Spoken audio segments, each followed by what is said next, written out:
Good. Assistant Chairman. Ready? I'm ready. Okay, Dave, we good? Whenever you are, Mr. Okay. Chairman. Okay. Good evening, and welcome to the RMLD board meeting for this evening, September 29th. This meeting of the RMLD Board of Commissioners is being broadcast live at the RMLD office here at 230 Ash Street, Reading, Massachusetts. Live broadcasts are available only in Reading due to technology constraints. This meeting was videotaped for distribution to the communities of North Reading, Wilmington, Linfield, and their television stations. The RMLD Board of Commissioners recognizes the importance of hearing public comment at the discretion of the chair on items of the official agenda as well as items that are not on the official agenda. We ask all questions or comments from the public be directed to the chair and that all parties, including members of the RMLD Board, act in a professional and courteous manner when addressing the board or responding to comments. Once recognized by the chair, all persons addressing the board shall state their name and address prior to speaking. It is the role of the chair to maintain order in all public comment or ensuing discussion. Okay, first of all, I just want to acknowledge John Stempek will not be in attendance this evening. He's traveling tonight, so there'll be four of us, and so we do have a quorum. And I'd like to also acknowledge our Citizens Advisory Board representative here this evening, which is Dave, not Dennis Kelly, as we originally thought. So Dave Nelson, Dave Linfield, Nelson, glad to be thank you here. for being a stand-in for us. We appreciate that. And Dave Talbot, will you be the board secretary this I would be evening? delighted. Thank you. Okay, I don't see that we have anyone present for public comment, unless they're hiding behind the RCTV cameras. No? Okay. So we will proceed. Okay, so we're going to start off with our committee reports, and would ask Dave Hennessy to start off with the policy committee report. Dave? Yeah, we had a few policies we voted on and passed. I don't have them right in front of me right here. Okay. Colleen does. No, you do. Okay. So, All right, so here we go.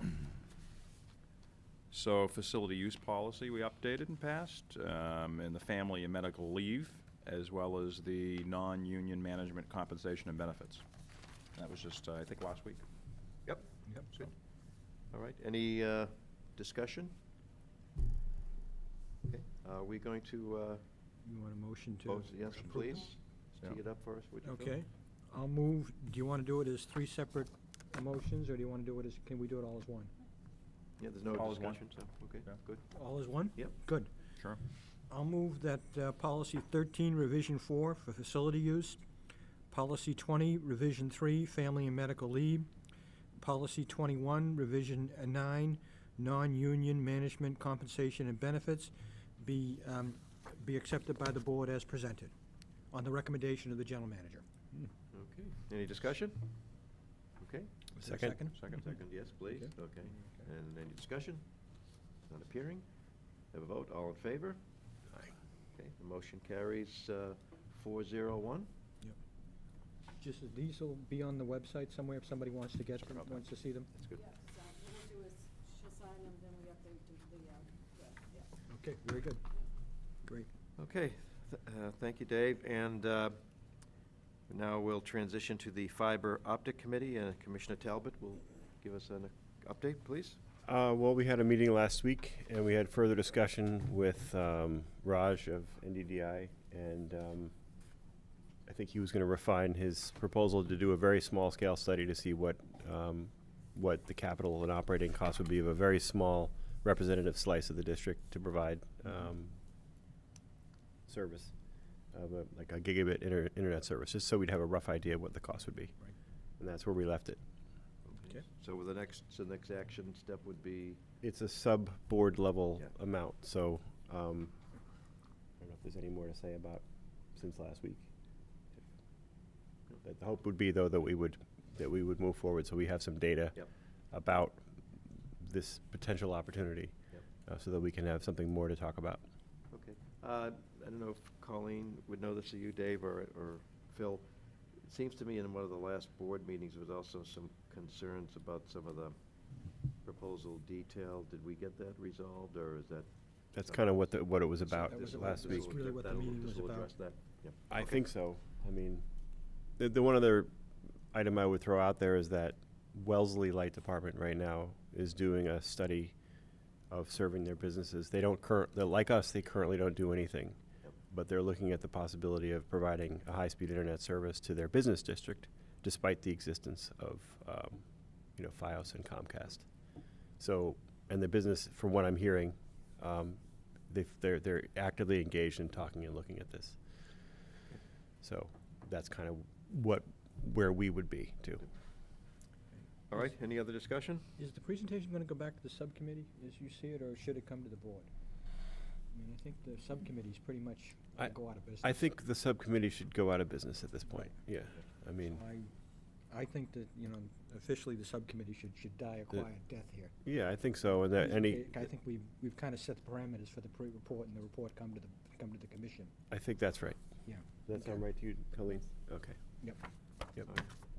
So we'll conclude that once we have the. Yes, at the end of this meeting, the fiber optic committee officially dies a quiet death. Yes. Do we need any more action than that, or is that good? Yeah. Good. All right, thank you, Dave. The next item is the CAB meeting that was held on August 14th, for which unfortunately we weren't able to have representation. Dave Nelson, I don't know if there's anything you want to mention about that. No, I thought the meeting went very well. Colleen was there and gave her the general manager's update, which I'm sure she'll Yeah. provide you some of that tonight, so. Well, not because there were no commissioners there, just, No, it was a good meeting. And good, okay. Good, thank you, Dave. Okay, so next, we'd like to get some approval of minutes. Phil, are you prepared to? Yeah, do you want to do all three together, or do you want to do each one separately? I think we're good for all three sets of minutes. All three sets of Yeah. minutes, okay. I'll move that we accept the May 26, 2016 minutes, the June 30th, 2016 minutes, and July 28, 2016 minutes as presented. Okay, do we have a second? Second. Okay, any discussion? Any of the minutes? That's fine. Okay, not appearing, we'll take a vote, all in favor? Okay, motion carries 401. Thank you, Phil. Okay. Okay, now we'll have the general manager's report. Colleen? Okay, thank you. A couple of announcements. The RMLD hosted an electric vehicle showcase during National Electric Week. The event was hosted by RMLD on Saturday, September 17th from 10 to 2 p.m. Plug-in vehicles from local automotive dealers were available for test drive. I don't know if Jane, you want to add some? It was an overall successful event. There were approximately 8 customers who brought in their electric vehicles. Really? In addition to 5 of those were RMLD customers. To showcase, to talk to potential customers about the pluses and minuses. There was a 2012 electric Volt, and then right next to it was a 2016.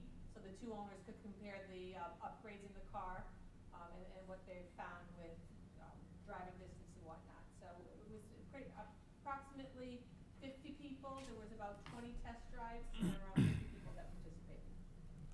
This was as part of the town fall day, was that? No, Or it is was it part of separate? it was National Drive Electric Week. Oh, okay, got it. So we It's different. hosted that from September 10th through the 18th. Oh, got it, right. So we were one of 5 sites in Massachusetts that hosted an event. Yeah, and do we have any charging stations in Reading? I'm trying to recall where. We don't have any public charging stations. We do have an electric vehicle charging rebate that we offer both Yep. commercial and residential customers. But in the capital budget, we have put in one for each town over the next 4 years.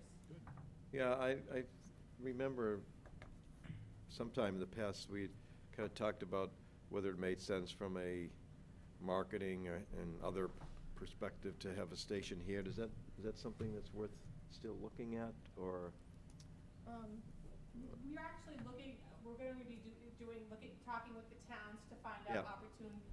Most charging stations are where people go for a period of time and leave. You know, shopping malls are a Right. good example, where they'll go in for a couple of Yeah. hours and they're able to charge Restaurant, their car. a mall or something, yeah. Restaurants, et cetera. Yeah. So we're kind of looking at the area and Yep. and making a determination. Part of the electric week was taking a survey, and we're tallying those results of that survey, and I'll be happy to share that with the board in terms of how likely are you to purchase an electric vehicle within the next 5 years? Yeah. If there was a charging station, where would be a good location from your perspective?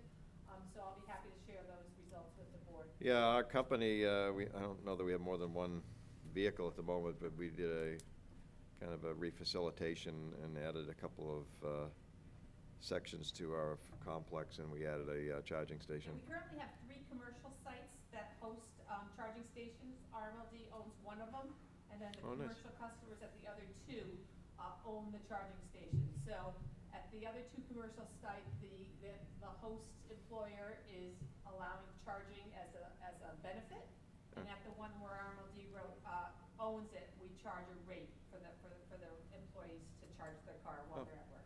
Where is it? The one that we own Mm. is at Analog Devices. Yeah. Okay. Right, Wilmington, yep.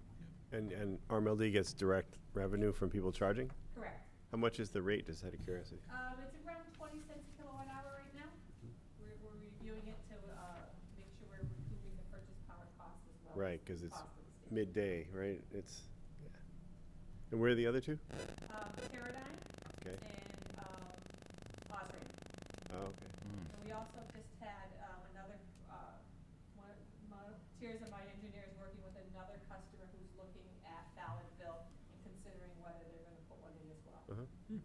So they're starting to grow in popularity. Yeah. Sure. Yeah, it's good. I think you're right, there'll be a lot more in the next few years.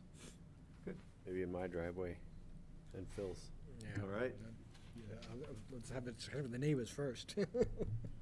Okay, good. Colleen? you- Yeah, okay, so, next week is National Public Power Week, where we get together throughout the nation to celebrate the benefits of publicly owned utilities.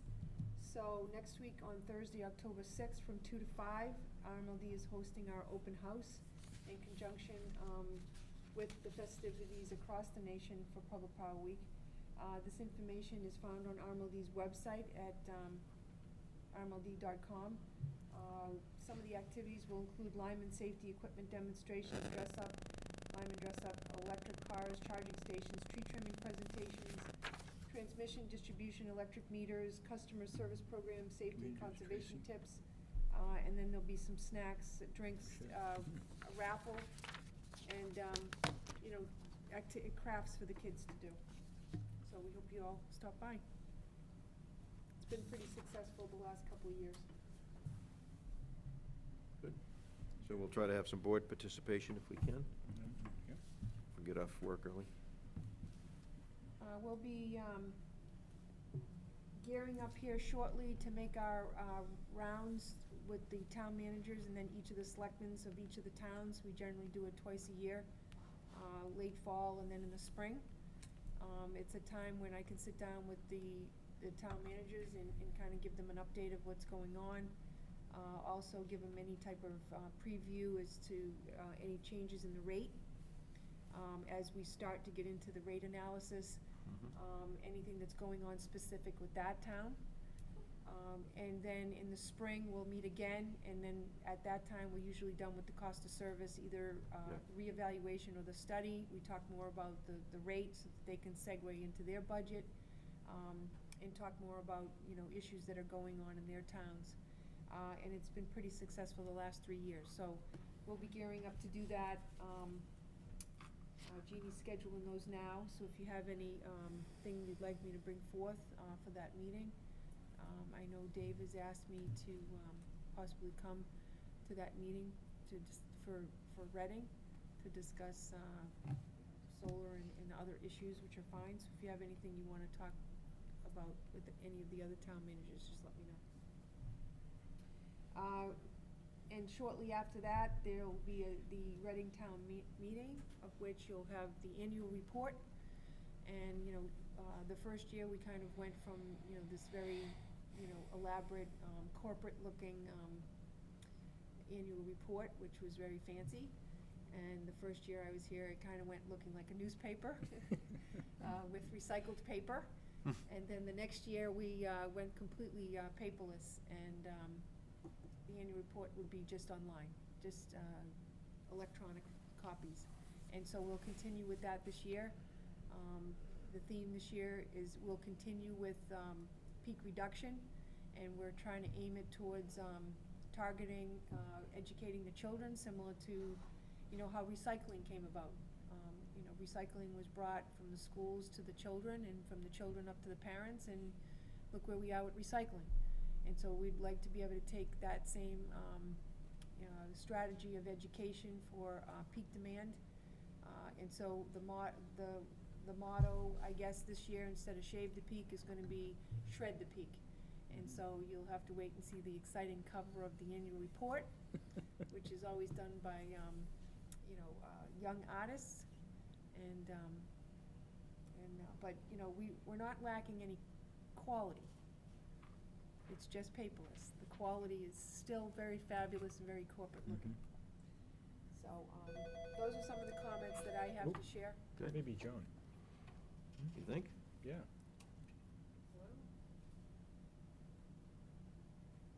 Member of the public wants to speak?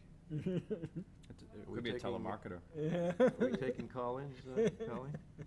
Calling a friend for the answer to the next question, right? Throwing us a lifeline. That's great. That's the only time we use that line. And That's just good to- stuff. And just to conclude with the paperless, you know, I would like to remind everyone out there that, you know, our motto, every year we have a motto, but it continues. It doesn't end at the end of that year, it's compounded.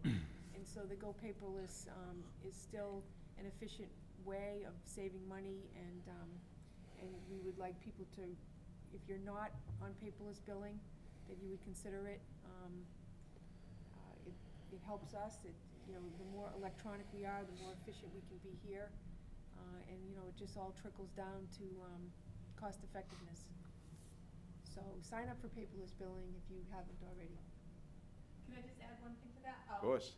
The department just recently completed a paperless campaign from June 1st to September 1st. And we set a goal of 1,000 new customers on paperless, and we were able to achieve over 2,500. Wow. So it was a very That's good. successful campaign. What was the And time frame again? June 1st to September 1st. Yeah. And then the winner, we had a drawing, and the winner received a mini iPad. Cool. That's great. Nice. Great success. It sounds like you might have sandbagged the goal a little bit, though. No, I'm just I had no kidding. idea. I'm just kidding. I thought it was an achievable goal, and it exceeded my expectations. Nice. Very That's nice. awesome. Yep. That's great. Good. That's it. That's all I have. Thank you. Yeah, just Okay. one question for the general manager. Yes.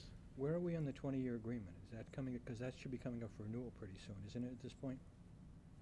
I think we need to meet with the towns.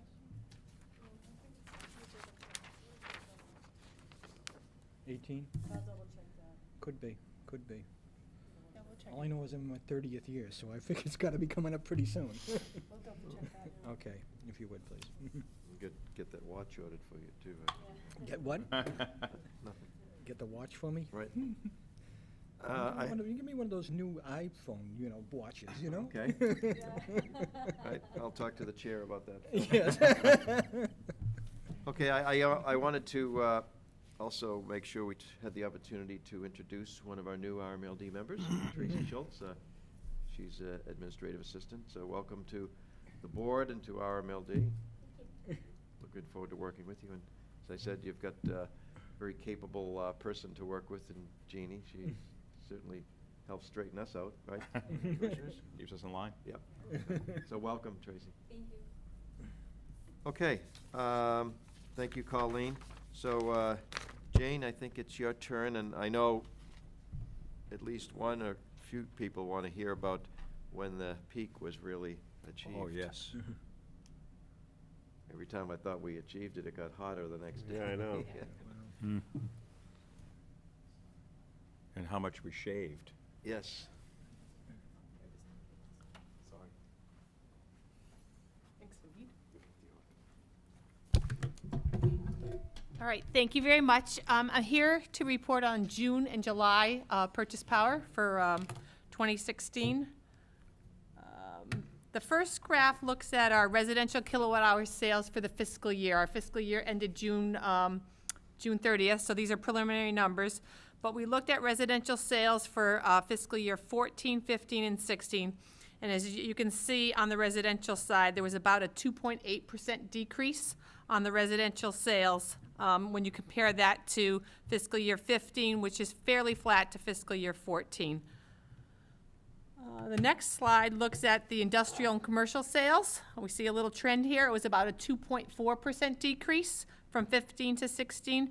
And these are kilowatt hour sales. And then for municipal kilowatt hour sales, there was about a 5.8% decrease. So what was the previous one? I missed it. Pardon me? The previous one? Commercial was 2.4. That's industrial and commercial. So we went from about 402 million kilowatt hours to about 393. So it was about a 9 million kilowatt hour drop. And the rest is to date? That third number? The drop there is, or is that actually the whole year? Preliminary, 393. So these axes aren't at zero. So, I mean, it's just, Yeah. it's a little deceiving. The Yeah. drop that we wanted to indicate the 2.4%. So it's more in the numbers. What is our fiscal year? I forgot. It ends what month? June 30th. June We 30th. go So this from- is the full year This is the numbers. full Okay. July 1st to June 30th. Okay. And so overall, when you group all of the classes together, the preliminary data indicates that there was about a 2.65% decrease when you can look at all the different kilowatt hour sales. That's typical of what we've been showing you. Historically, if you look over the last 10 years, it's been a downward declining trend, flat to decreasing. The next three graphs look at, sorry, that's the municipal one. July information. So this starts the new fiscal year. We looked at the month of July after we closed that month. And we looked at historical July peaks from 2012 to 2016. There was a high of about 168 that the department hit in 2013. And then it's been kind of flat and levelizing and lower this year compared to last year. But our peak in July was about 155. That's not our overall peak, but that was July data. You know the temperatures for those days? So it's, I know those are the monthly peaks, but like, do you know what the high temp was on those days? You know if they're like similar types of weather? I'll show you cooling degree days, which ties into the weather. So this chart looks at the kilowatts that we just looked at, and then it looks at cooling degree days. So cooling degree days is really how much people are going to use air conditioning load.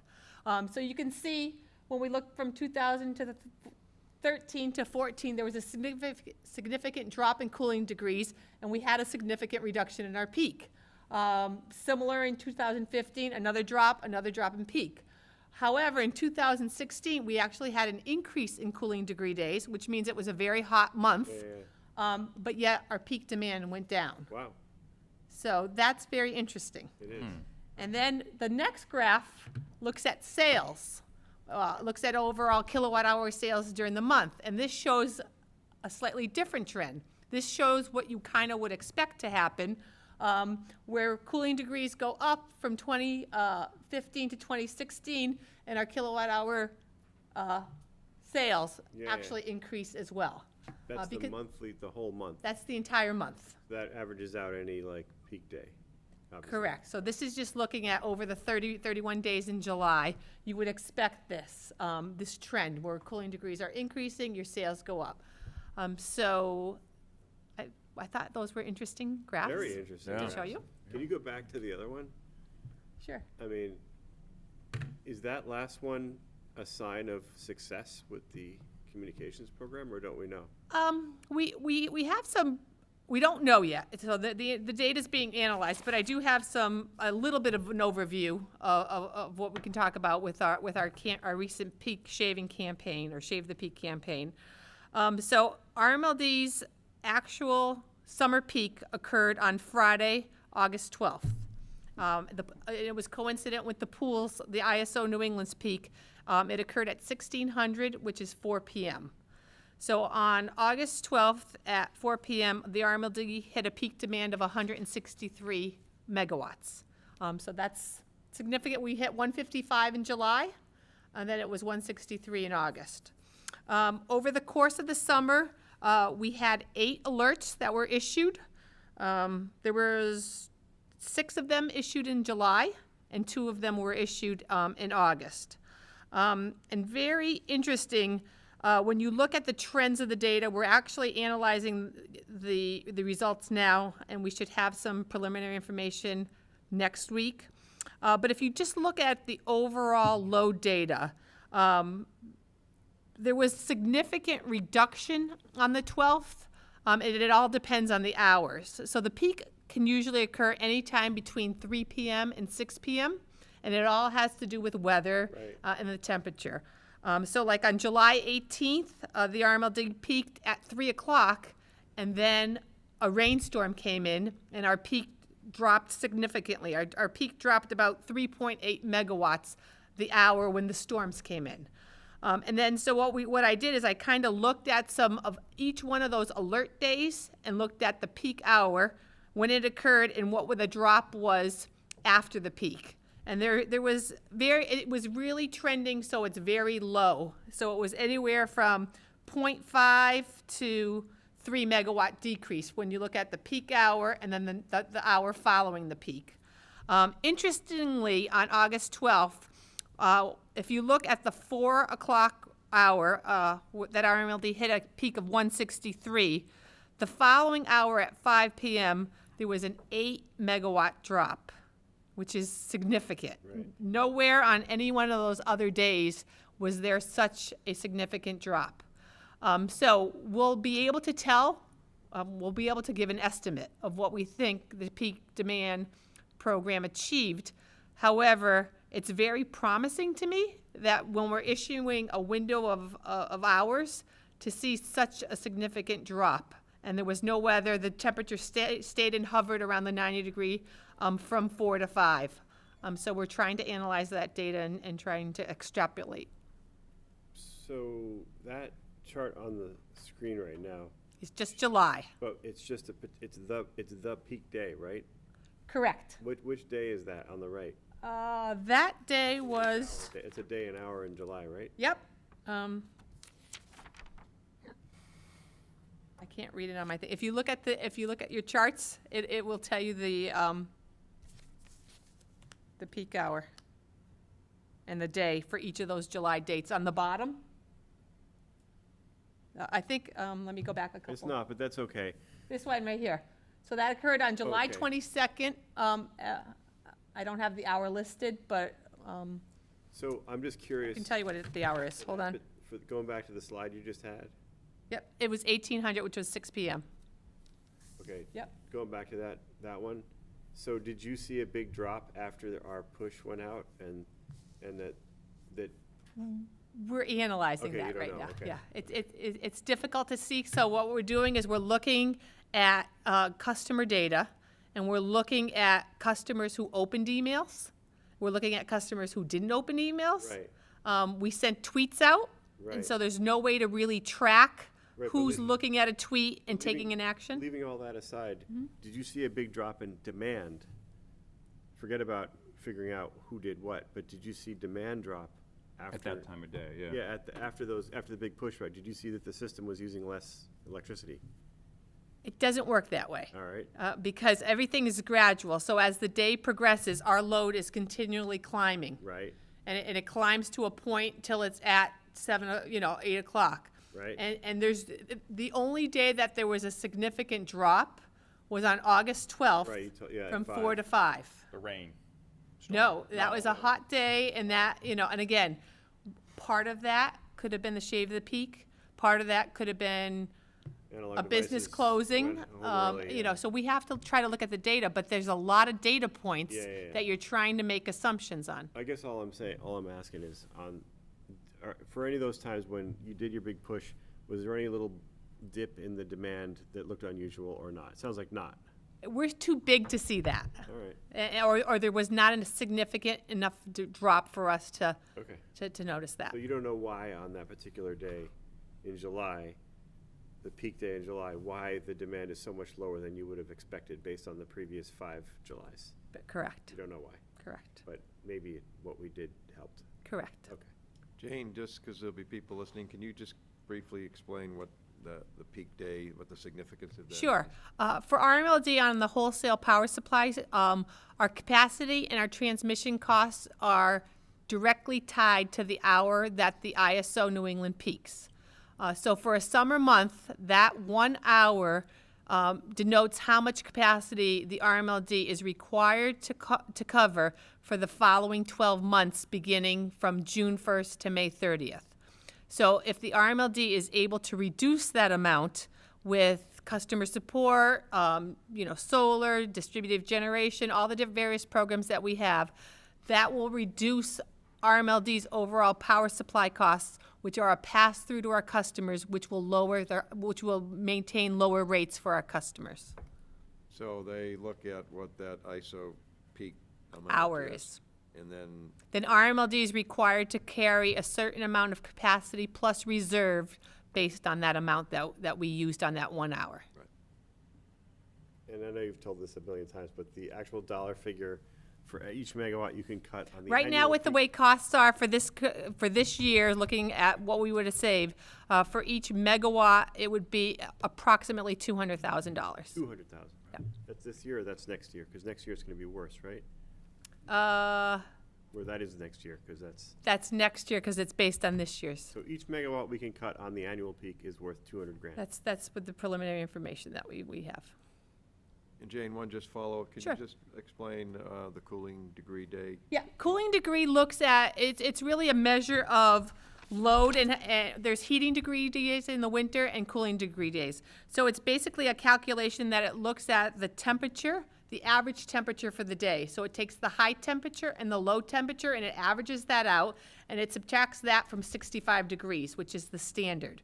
So for example, if the average temperature for a day was 80 degrees, it would, you take 80 minus 65, and you would get 15 cooling degree days.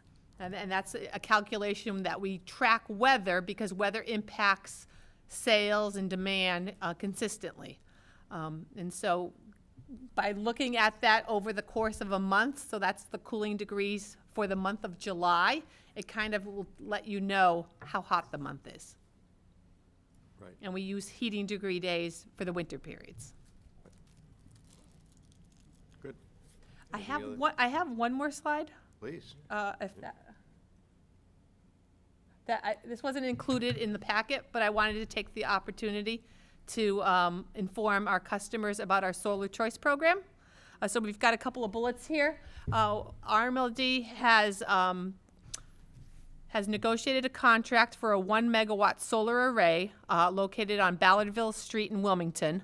And it's been, we've gotten a letter from the Department of Energy Resources, or the DOER, which signifies, excuse me, thank you, Dave, that this could be treated as community solar. And so what that means is the SREC value is greater for that. And so the RMLD is developing a campaign, a new rate. It's called Solar Choice. It's taking the place of Green Choice.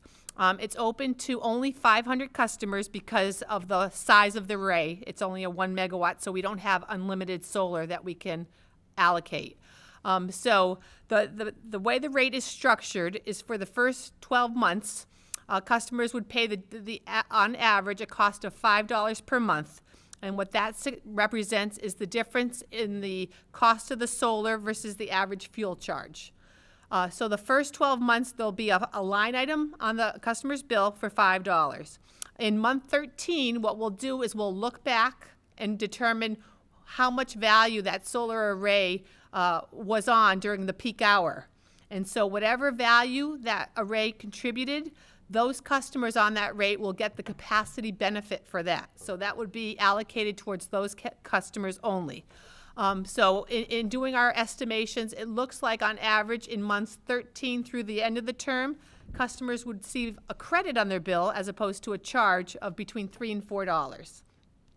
So over the course of a 10-year period, a customer who signs up for the Solar Choice rate would receive a net benefit of $300. The return on, that's the return on investment. And then the break-even point is basically during year 3. So the $5 for the month in the first year would equate to $60 a year. Second month, they would be receiving a credit.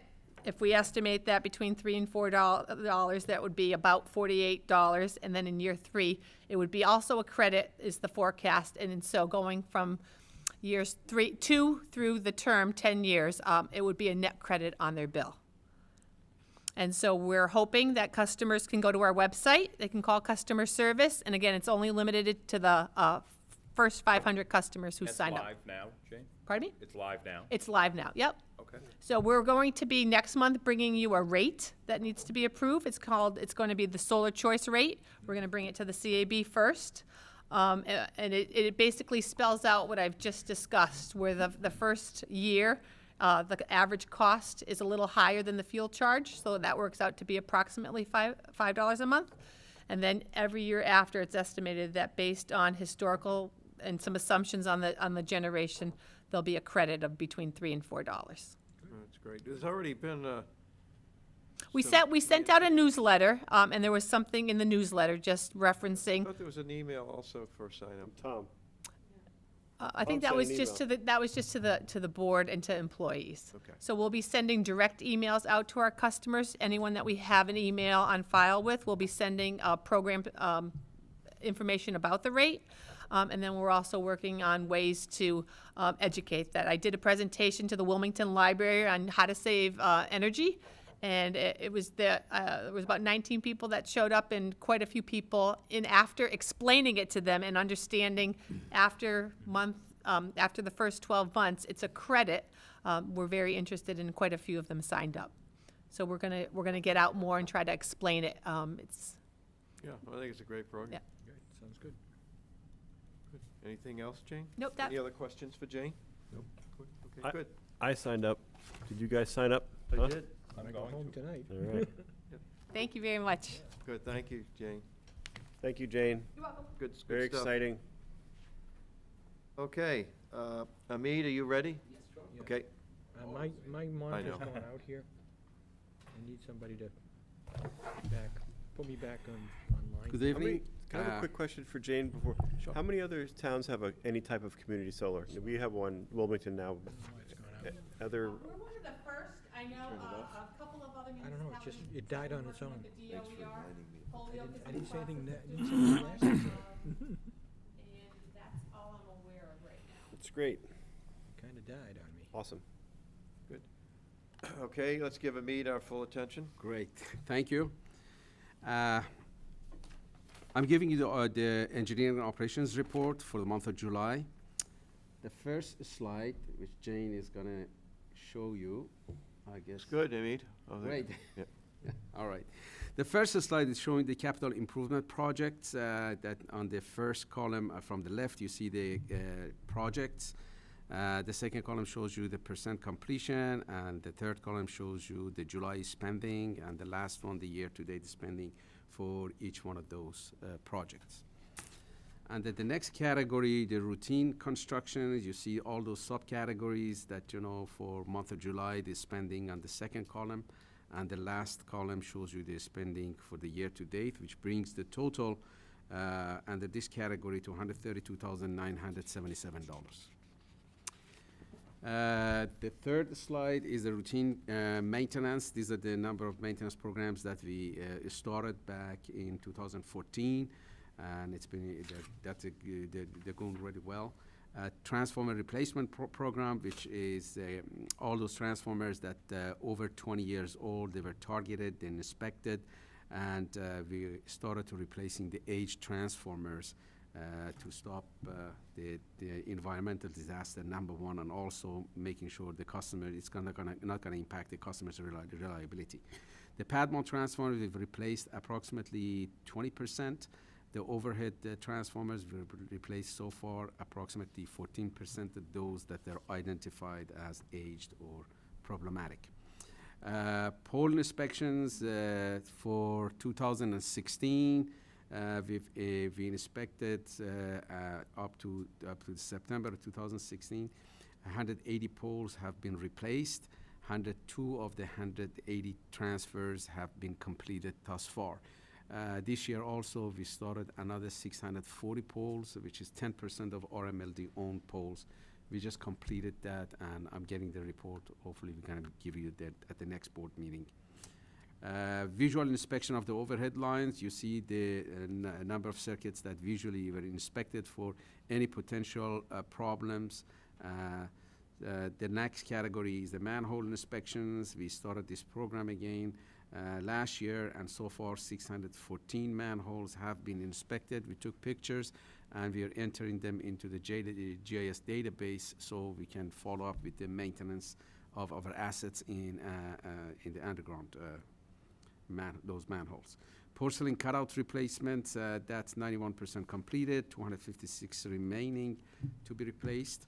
The tree trimming, it's going very well. In July, 66 spans trimmed. The substation maintenance, we do monthly infrared scanning of all the equipment at the substations, and so far we haven't had any hotspots, anything that shows a sign of trouble. The next slide shows you the double poles, the ownership of, we have approximately 16,000 poles in our service territories. The ownership is 50-50, 50% RMLD, 50% Verizon. The custodial, however, varies from North Reading, and half of the Reading is RMLD's custodial, and Linfield and Wilmington is Verizon custodial territory. The next slide shows you an engine. This is the program that is shared between Comcast, Verizon, and RMLD, and also the towns, to know the status of the poles, the pole transfers, set poles, and pulling the poles, the pole butts out of the ground, basically. So this shows you that for Town and Linfield, we got 4 transfers. For RMLD, we got 15. For North Reading, RMLD has 15 transfers, 1 set pole, and 44 pool poles. In Reading, RMLD has the transfer 54. Pool poles, we got 30. In Wilmington, RMLD has 42 transfers, pool poles 4, and installing the guy is 1. These numbers, they go up and down, and we keep up with those as they surge. And with the pole replacement program, pole inspection program, I expect these numbers to rise, but we are keeping we are keeping up with them as they come up, and we have to replace the poles. Can I Yes. make a comment? Yes, please. This engines program, this ball in court, so that whoever's the custodial area puts in the pole, and then each party attacher gets notified. We're also doing a GIS data collection. We'd hope to be able to mesh the two. So I don't know that all of the poles have been collected. But I do know that there are double poles out there that are over 5 years old. And so I've asked Laurie Ann Kathleen to print off anything that's older than that, that's outside of our inspection programs. And it's gonna probably be one of the things that I bring to the town managers to say, here's all the ball in court for the fire department. This pole's been up there, they need to transfer, I need your help. If it's ball in court for Verizon, I'll write them a letter, and if that doesn't work, we'll be going to the selectmen for them and Comcast, and we'll have to take some kind of action for no future attachments, or I don't know. But again, electric is the first to transfer, so a lot of these poles that are out there, electric transfers first, and then we need to wait. And we're hoping that the engines would get people going. So whether it's not a complete list, because I think it was, wasn't it populated by Verizon? Who populated engines? The engine was populated by the Verizon and Comcast. Okay. Right. They decided to transfer from the previous program that they had, and Yeah, there are the some problems inquest. with that, so. But maybe at the next meeting, I'm probably gonna show you a slide of, the age of them. And what's the approach for where we have double poles? What's the philosophy of replacement? When you put the second pole in? Yeah. Well, either the pole's been slated to be replaced because of age, Right. or we've done an inspection and it's ended its useful life, Right. or it's been hit by a motor vehicle. Right. And Hamid showed you the slide of custodial area, so either Right. Verizon or RMLD goes out and sets another pole. And then that goes into engines, okay, a new pole's out there, then a signal goes to RMLD, you're the first transfer. Then it goes to fire, okay, we're done with it, now it's your turn, now it's your turn, now it's your turn. And when it gets to the end of all the transfers, it goes back to the custodial, who goes back and gets a signal to take the pole butt out. Okay, yeah, so that's the But issue. some of these are stuck on transfers. Who's the most recalcitrant of the Good word. people who are supposed to be transferring? Which Well, you can look up there and see that there's a little bit for everyone, but what's not up there is the age. Right. So what I'm saying is, I'm looking at this every month, and we're making progress, but there are poles out there, double poles out there, and the age is starting to become an issue. So now that we have engines up and running, now is probably a time to, when I go talk to the town managers and stuff, to say, listen, we need some help with this. But is the safety, because I'm trying to picture, aren't the poles are attached to each other, correct? In some cases, Yeah. they're not. Oh, so that's the safety issue, is where they're not, that the pole No, could. the safety issues is if it's, if it's been slated as the end of its useful Condemned, life and it's right. rotted below ground. Yep. You know what I mean? Or the top's rotted, or it's been hit by a motor vehicle. Right. Usually if it's hit by a motor vehicle, they'll have the new pole lashed to the broken pole. Those usually get Oh, that's replaced. not always done. Not always, but Okay. those usually get replaced fairly quickly because there's an insurance claim Insurance, on that, and right. people want their money. Yep. So we don't usually have a problem with them, but there are rare instances. But anyway, I'm gonna be showing you age next time, Okay. that was my point. Yep, good. Thank you, Colleen. Okay, Amit.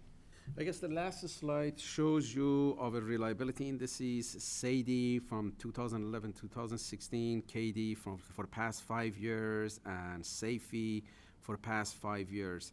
As you see in the category, the SAIDI, we are just the bar hit a little bit over the regional limit, but it's still under the national average. In the KD, we are under both of them, both under the regional and also national average. And in the SAFE, we passed the bar for regional average, but still under the national average. The reason for that we went a little bit the bars, they went over the regional average, is because we've had the total number of storms that we've had this year so far been like 16. And we had number of back-to-back storm in January, from January 13th through January 23rd. And these are the large limbs of the wires that they came on the main feeder.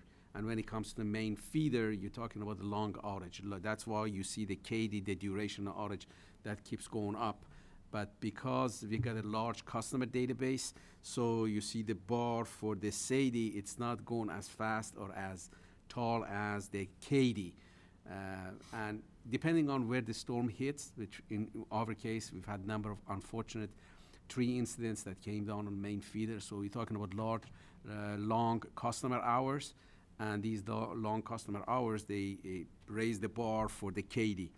Also, the frequency also goes up. That ties into the same, in the same manner. As you have more of the long hours of outages, it's going to be spread over your customer base, and it's going to make it sound or look like, every customer saw more than what they normally would see under the normal conditions. In average, for the past 5 years, we've had like about 20, under 20 storms. But for this year so far, we've had, like, believe it or not, 16 of storm categories. It doesn't. It could be a snowstorm or rainstorm or the tornado or something that of that category that came to the town. Not all the communities were hit.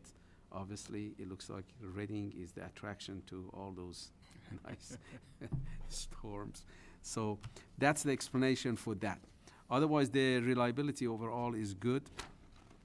The next slide shows you the outage causes for the 5 years average on the right side, and you see that the major categories of the outages were equipment, trees, and wildlife. If you look at the trees for 2016 from January to July, that shows that we actually exceeded our limit for 5 years average. The same thing in the wildlife category. We've had lots of animal contacts, but the equipments are going down because we are keeping up with the maintenance of the transformers and the porcelain cutouts and upgrading the wires, and so that's really paying off. And that concludes my report. If you have any questions, by all means. Just a question, not for tonight, Hamid, but you've been tracking, I know, the reliability study outcomes, and but just generally, are we doing pretty well? I know some of it's dependent on manpower and Sure. cash flow. As we are going through these maintenance programs that we've initiated, we have implemented 10 different categories, 10 different maintenance programs. As we going through those, it's getting better and better, but we are not out of the woods yet because this RMLD hasn't been maintained really for past 10 years or so. So we still got some issues at the substations. At the substations, we are getting better and better every day, every year. So in Station 4, we have upgraded the breakers. Right now, we're upgrading the relays. So that's going to be in good conditions. Station 3, we're going to be upgrading the relays and as well as the LTCs for the transformer. At Station 5, we got it's an old substation. We're looking for land in Ballardville area, so hopefully we can find, so we can build a new substation, and that's going to reinforce the reliability and bring more capacity to Wilmington area. However, Station 5, we're spending money to bring it not up to date completely because we're building a new substations, but enough so to keep the system strength and reliability strong enough so it would make us through building the new substation, which you're talking about 3 to 5 years period. But it's getting, overall, it's getting better and better, but like what I said, 10 years of no maintenance, we got a way to go. Yeah, I'm But thinking we're making progress. maybe at a future meeting, in advance of the budget process, it would be good to kind of revisit kind of what the scope was, because I'm sure there's also been discoveries we have had to Right. spend more than anticipated. Yes. So we can sort of see what some of your challenges are, and that might play into our budgeting process in terms of how much is By all allocated. means, I guess we're gonna have to report also on the recommendations that were made from the reliability Okay, study. good. So that That would is fit gonna in be shared by perfectly, the yeah. board. Good. Okay, you. anything else for Hamid? Okay. Thank you. You have something? Carl? Give the bids to me. Oh, the bid, You want to do the bids? more than 10 years out there for the past. Want to do those now or after Wanna do it? Wendy? The substations have been maintained He's for up 10 there. years. You wanna All right. take care of it? Yeah. Okay. Wendy, you'll pause for a moment. We're going to give Hamid a little more face time so he can Thank you. have his bids reviewed. Are you Maybe going to do the approved. bids now? Maybe approved. Great. Okay. All right, so, Bill, you, I've lost my computer again. okay? I've hit the wrong button. Poor dinosaurs like me. Okay. I hit the wrong button. This one I did. This one I did. You want to use the I can use the paper. You have paper? Okay, I got paper. Okay, Or you you ready can for the use mine. battery bank, first one? Yep. Yep. Move with the proposal 2017-12 for battery bank at Substation 4 be awarded to Wesco as the most advantageous and responsive proposer on the recommendation of general manager for a total cost of $24,000 even. Okay, do you have a second? Second. Okay, anything you want to, These are the battery banks for Station 4. They supply the power to our relays for protection scheme. and those batteries are at the end of their useful life. So this is going to, as part of the upgrades that we talked about. The substations, I just want to make another corrections.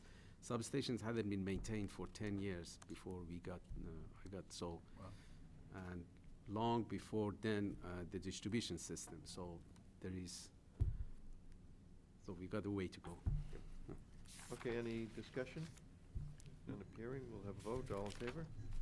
Okay, motion carries 401. Bill? Move the proposal 2017-14 for 1/0 triple X service cable be awarded to Wesco as the most advantageous and responsive proposer on the recommendation of General Manager. The term of the contract is for 1 year with an option for additional second or third year at the sole discretion of the Reading Municipal Light Department for a total cost of $507,600. Okay, second? Second? Okay, Hamid? This is part of the secondary service and connections upgrade. As you know, we got some areas that, you know, well, they had neutral problems and the services were old, so we started another maintenance program. This is our 10th maintenance program to upgrade the services and the wires and also the connectors at both house end and the street end. And we're going through lots of wires in order to do that, which that's what this bid is for, basically. How many bids do we receive on that, Hamid, do you recall? On this one, yes, we received 14 bids, 5 responded. 2 of them, they came at a tie, Gray Bar and Wesco. So we gave them another opportunity to, you know, to rebid again. And then Wesco came out as a responsive bidder. Gray Bar was lower. However, they said they're gonna maintain that price for 3 years if we commit to 3 years. We don't wanna commit to 3 years because the price of the wires are going up and down, and you don't know whether you're gonna win or you're gonna lose, and Right. the future is on hold. So the responsive bidder was Wesco, so for 1 year commitment. Any discussion? None appearing, we'll take a vote, all in favor? Motion carries 401. Bill? Okay, move that bid 2017-17 for one sport utility vehicle, SUV in parentheses, with trade-in be awarded to Stoneham Motor Company for $22,606 as the lowest responsive and responsible bidder on the recommendation of General Manager. Second. Okay, thank you. Dave? Yeah, what's these this? are we had 14 bidders, and 3 bidders responded, the Chrysler, Colonial Chevrolet, and Stoneham Ford. So the lowest responsive bidder was Stoneham Ford. Okay, is this part of the fleet? That's a SUV, yeah, for replacing one of the older vehicles. What's happening with the older vehicles? Is that gonna be going to trade-in? Is that what we're doing? That's gonna be going, yes, Yeah, will this be is with trade-in and as a reward, yeah, that's right. Okay. Any other This is the discussion? sport utility vehicle with trade-in be awarded, right? That's the Prius. Is That's a being Prius, traded yeah, in. that's right, Prius. The SUV. Okay. It's gonna replace the Prius. Correct. That's right. The bid is for the SUV, it's with a, That's right. with the This Prius should have trade-in. been written so that it said Commer 2005 Toyota Prius, which was what was written on the, Okay, So should that be part of the motion then? I think for surplus and stuff like that and for Right. trade-ins, we should definitely, I actually had changed the letter, so I'm looking for the letter right here. Okay. Because it was missing it.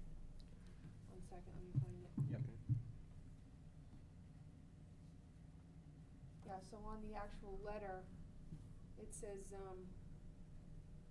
a bid invitation was placed, we're soliciting bids for one sport utility vehicle SUV with a trade-in 2005 Toyota Prius. 2005? 2005, yep. Okay, shall we, And the trade-in values, I think are shown, right, 3,000, 4,000, and 5,007 for Stone and Motor. So if we need to add afterwards where it says The with trade-in, 5,007. With 2005. with trade-in of 2005 Toyota Prius. Correct. Okay, I will accept that as part of the main motion, if the seconder will accept it also. I will accept that. Yeah. Any other discussion? Okay. End of hearing, all in favor? Motion carries 401. Okay, ready? One more, Phil? Move that proposal 2017-18 for Syskim, is that, pronounce that right? What? Sycamore, okay. Insulation piercing connectors be awarded to Wesco as the most advantageous and responsive proposer on the recommendation of the general manager. The term of the contract was for 1 year with an option for additional second or third year at the sole discretion of the Reading Municipal Light Department for a total cost of $306,000 even. Okay, This, second? Second. Okay. yeah, the CCAM connectors are as part of the connections replacements for both at the end, at the house end, and the pole on the street end. Yep. So they go hand in hand with the 1/0 triplex cable that we are upgrading the services. the bid was sent to 20 bidders, and 3 responded, Wesco, Graybar, and Stuart Irby. And the lowest responsive bidder was the Wesco. Hamid, given that they got 2017-14 bid, it sounds like it would be impractical to go to a separate bidder anyway, right? Or could you? I'm just saying, in addition to being the lowest responsive bidder, Right. the fact that they're handling the other bid, it sounds like they're complementary, or is that true? The bidders, Wesco, they had the 3, that was for, Wesco came out as 306,000. Yep. Graybar came out at 322,680, and Stuart Irby came out at 342,000. So, Good. Any questions or discussion? None appearing. All in favor? And motion carries 401. I think we covered all the bids. I think Yep, we have. we're good. Okay. Hamid, anything else to that's it. report? Thank I you. mean, that's a Thank- lot you have on your plate there, and all that inspections and replacements is really impressive. Yeah. Thank you. Yeah, Yeah. good stuff. Takes a while to make up for neglect. Yeah, it does. Yes, It's it's actually, sort of it's longer than 10 years, because when I came on board, we had the substations, they hadn't been maintained basically for over 10 years. But the maintenance programs that we have initiated, they're addressing those, as well as the reliability study really helped to make sure that, we are on the right track, which came to 95% match to what we had already identified. Which was good. And, so Good. we're making progress. Great. Thank you, Hamid. Thank you. Okay, Wendy. We saved the best.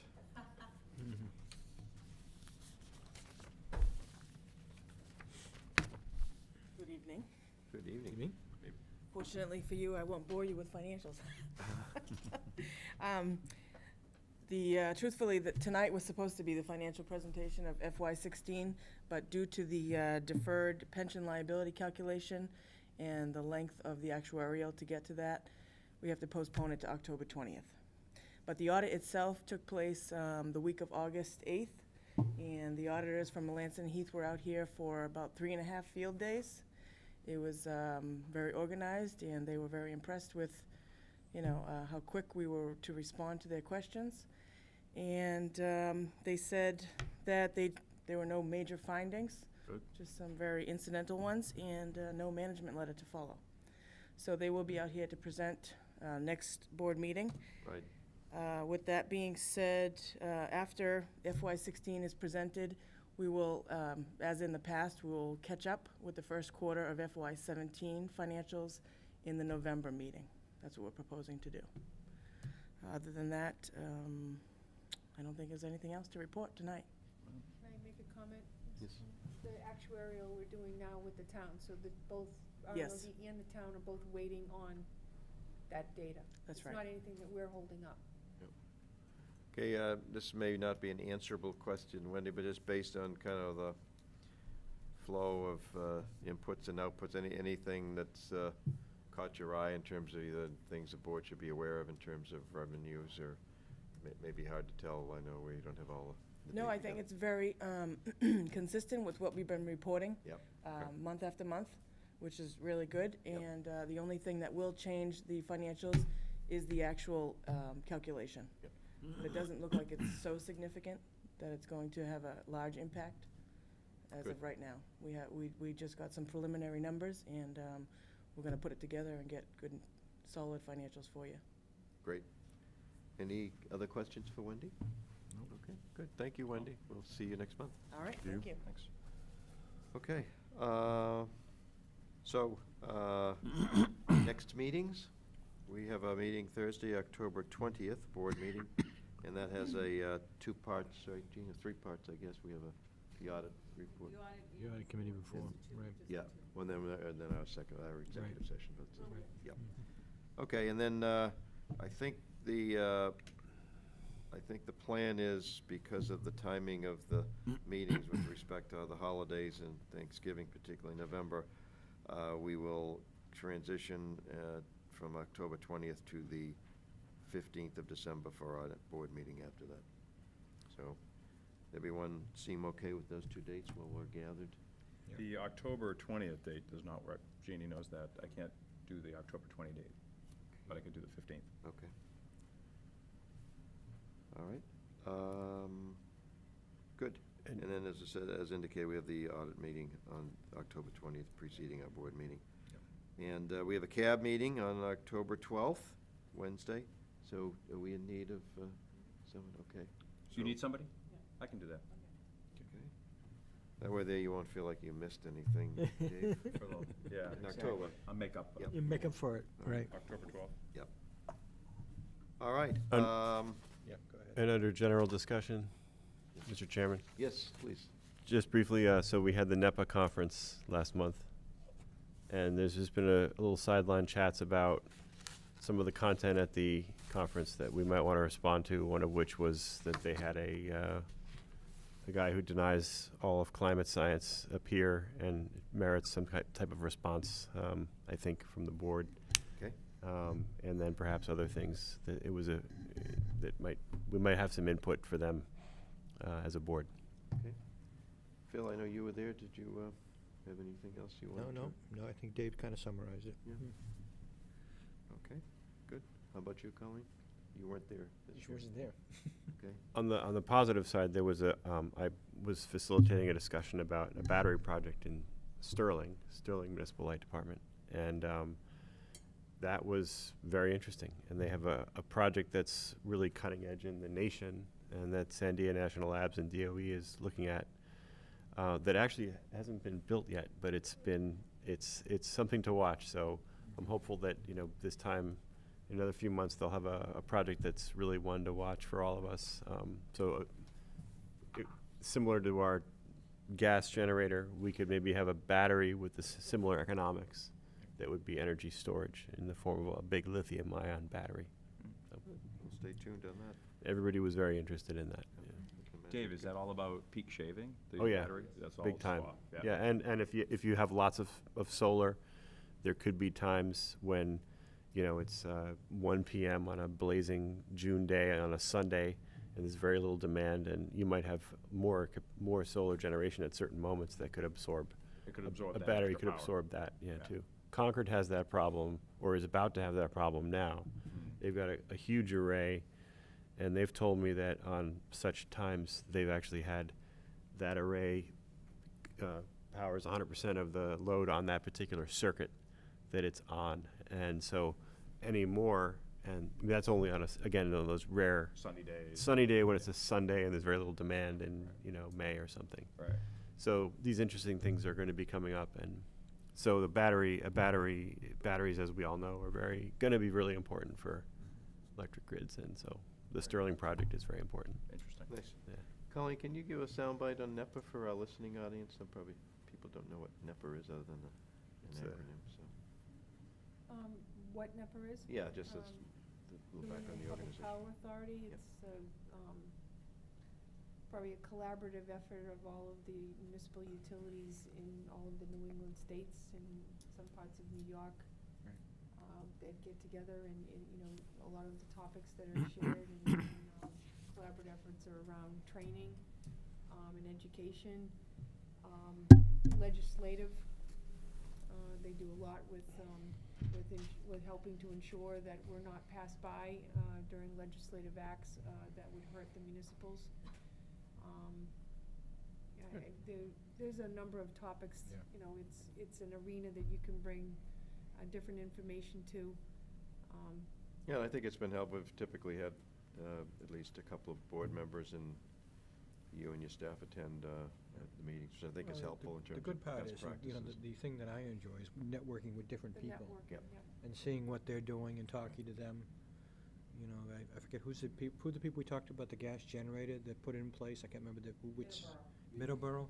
I got a chance to talk with them and get their experiences. So it was interesting, you know, networking time. There Talk is, to some there's of always these that different people. serendipitous. Yeah. What do we? How much training do we do with at NEPA in terms of staff here is trained up in Littleton or has trained by NEPA? Well, NEPA runs, we here have a line worker and technician apprentice program that we certify our employees with. But we augment with NEPA for their networking of the linemen. They also run the theoretical portion, which comes out of Northwest Lineman's College, where the linemen, you know, do the classroom work. Because there's a bunch of components to both the technician and the line workers in achieving a journeyman status. They do substations, metering, almost all of the topics in operations, and then we work with ECME for a lot of the engineering, keeping the engineers' career developments up to speed. In addition to that, we have annual retraining with NEPA where we get pull-top rescue, confined space entry, CPR first aid, because everyone here has to be certified either every year or every other year in a number of topics. American Public Power Association Safety Manual is our adopted safety program. There's a lot that goes into it. Good. Any other points for discussion? Yes, Dave. A couple things that stood out to me at this meeting was one of them was the audit and how it was discussed, and there's no management findings, and everything looks good. I think that shows that RMLD is financially doing a great job with the ratepayers' money. So congratulations there.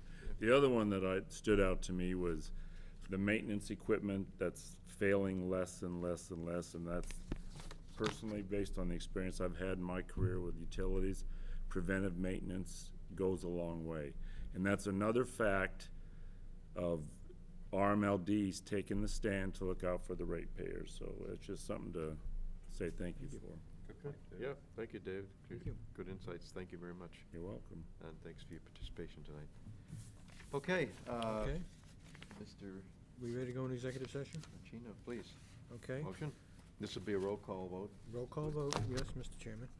Move that the board go into executive session to approve the executive session minutes of May 12th, 2016, May 26th, 2016, June 30th, 2016, and July 28th, 2016, and discuss strategy with respect to collective bargaining, and return to regular session for the sole purpose of adjournment. Second? Second. Okay. All in favor? Roll call vote. Mr. Talbot, aye. Mr. Pacino, aye. Mr. O'Rourke, aye. Mr. Hennessy, aye. Yep, very good. Meeting adjourned.